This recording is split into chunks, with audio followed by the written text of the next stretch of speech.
Salut la famille, j'espère que vous portez bien depuis chez vous. Bienvenue sur la chaîne Dégâts, la chaîne qui vous partage toutes les actus du rap.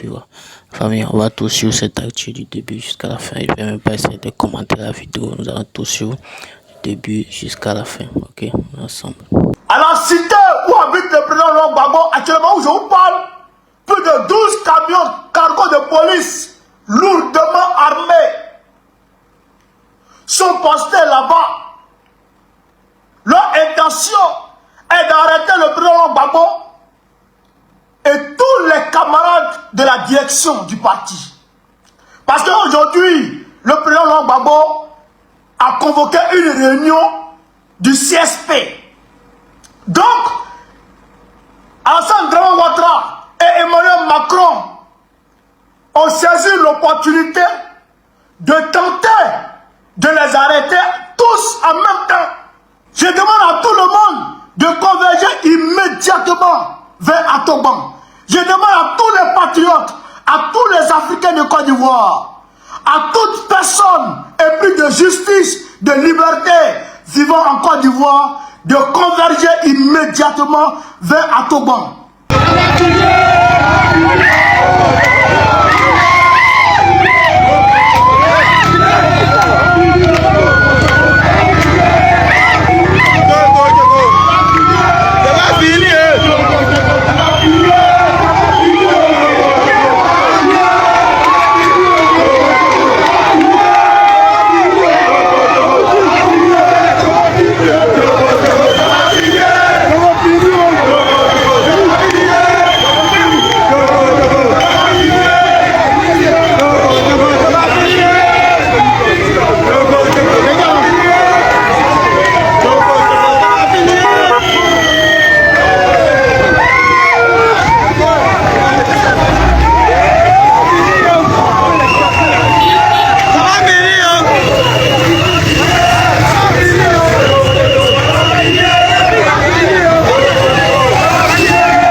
Communiqué du Conseil stratégique et politique du PPACI. Sur convocation et sous la présidence effective de son Excellence M. Laurent Gbagbo, président du Parti des peuples africains Côte d'Ivoire, PPACI, le Conseil stratégique et politique, CSP, s'est réuni ce mercredi 15 octobre 2025. L'ordre du jour a porté sur l'analyse de la situation politique actuelle en Côte d'Ivoire. Notre pays, la Côte d'Ivoire, est actuellement secoué par une grave crise préélectorale.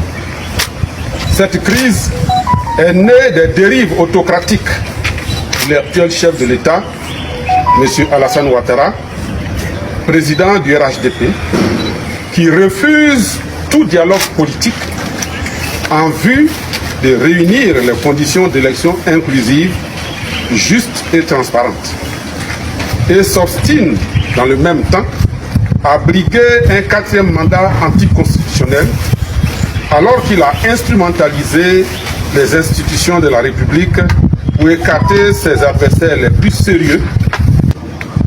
Ainsi, le CSP a été informé que la marche pacifique organisée par le Front commun le 11 octobre 2025 à Abidjan, ainsi que les marches éclatées organisées à l'intérieur du pays ont toutes été brutalement réprimées. À ce jour, le bilan provisoire de ces répressions d'une violence inouïe s'établit comme suit.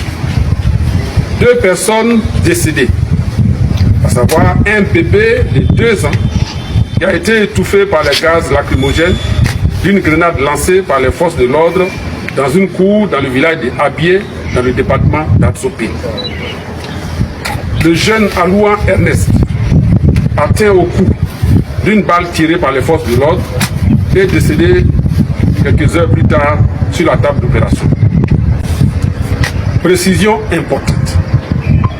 Contrairement à ce qu'affirme le communiqué précipité de la police nationale, le meurtre du jeune Alouan Ernest n'est pas le fait d'individus non identifiés. Les faits se sont produits sous les yeux des populations du Bonois. On dénombre également une trentaine de blessés et plus de 700 personnes interpellées, dont aujourd'hui 65 ont déjà été mis sous mandat de dépôt à la MACA. À cela, il faut ajouter les attaques perpétrées dans les domiciles et les multiples tentatives d'enlèvement des cadres de l'opposition. Le CSP salue la mémoire des victimes, adresse ses condoléances aux familles endeuillées.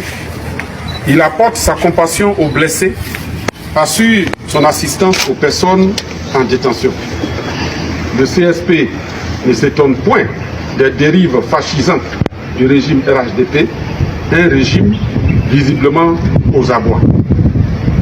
Face à la gravité de la situation, le PPACI réaffirme sa détermination à poursuivre résolument et dans le cadre du Front commun, en liaison avec les autres partis politiques et les organisations de la société civile, le combat pour le respect de la Constitution, la démocratie et l'état des droits en Côte d'Ivoire. Le président Laurent Gbagbo, président du parti, a indiqué au CSP qu'il suit de très près les événements qui se déroulent depuis quelques jours. Il salue la détermination du peuple ivoirien à se battre pour le respect de la Constitution, pour des élections inclusives et démocratiques. Il lui exprime toute sa fierté et le rassure de sa solidarité. Il entend les cris d'indignation et de ras-le-bol des populations. Il a décidé de s'adresser dans les tout prochains jours au peuple de Côte d'Ivoire. Ce que nous avons lancé là, c'est un mot d'ordre. Okay. On veut qu'on bloque tout jusqu'à ce que le président Ouattara dégage. On ne veut même pas qu'il y ait d'élection le 25 octobre parce que c'est une comédie d'élection dont on connaît déjà les résultats. Donc je tenais vraiment à préciser cela. C'est un mot d'ordre de la société civile pour bloquer tout jusqu'à son départ. Donc par rapport à la situation, si on veut se résumer pour ne pas être long, c'est que nous sommes en otage dans notre propre pays. Le président Ouattara a pris la paix en otage, il a pris nos libertés en otage. Non seulement il gouverne mal, mais on n'a pas le droit de se plaindre. On ne doit pas parler, on ne doit pas manifester, alors que ce sont des droits constitutionnels. Bien sûr. C'est ce qui nous a poussé à nous révolter pour dire, bon, il faut qu'il parte. Parce qu'on ne peut rien faire, on ne peut rien dire. Tout est violence, tout est menace. Hein? Le 9 là, l'opposition a lancé a fait sa manifestation là. Qu'est-ce qui s'est passé? Rien du tout. Il y a eu du monde, les gens ont marché et puis ils sont rentrés chez eux. Pourquoi le 11 on ne peut pas marcher alors que le 4 ils ont marché à Korogo? Hier ils ont marché à Boisseau. Là c'est la dictature. Donc quand c'est le RHDP, il n'y a pas de problème. Quand c'est les autres Ivoiriens, il y a un problème. S'il n'est pas le président de tous les Ivoiriens qu'il dégage, nous on va récupérer notre pays pour le restaurer. Parce que la lutte qu'on est en train de mener actuellement là, c'est pas une lutte de parti politique. Exactement. C'est une lutte pour la Côte d'Ivoire. Quel que soit notre bord.